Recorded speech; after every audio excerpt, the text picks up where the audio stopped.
A charge of 1 microcoulomb is given to one plate of parallel plate capacitor of capacitance C is equals to 0.1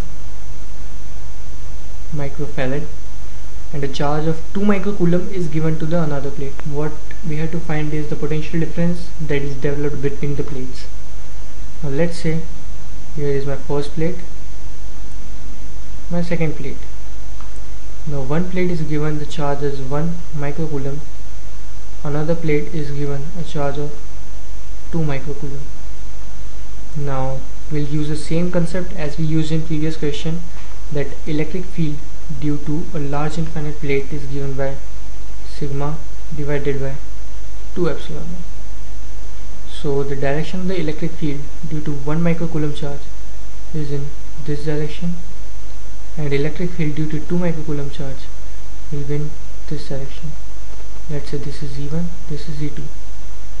So value of E1 is given by sigma 1 upon 2 epsilon naught, that is Q1 by A into 2 epsilon naught, and E2 is sigma 2 divided by 2 epsilon naught, that is Q2 divided by area into 2 epsilon naught. Let's say this is my Q1, this is my Q2. So E net, that is the net electric field, will be of course E2 minus E1, because both are in opposite direction, so the net electric field will be in E2 direction.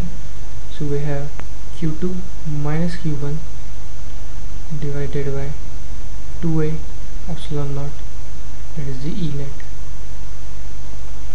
Now electric field, as we know, is given by V divided by D, that is equals to Q2 minus Q1 divided by 2A epsilon naught, since electric field is given by V by D. So we have V into epsilon naught A divided by D is equals to Q2 minus Q1 divided by 2, that is V into C is equals to Q2 minus Q1 divided by 2. Now substituting all the values, we have V capacitance is 0.1 into 10 to the power minus 6 is equals to Q2 minus Q1, that is 1 into 10 to the power minus 6 divided by 2. So 10 to the power minus 6 is cancelled from both sides. We have V is equals to 10 by 2, it comes out to 5 volts. That is the answer.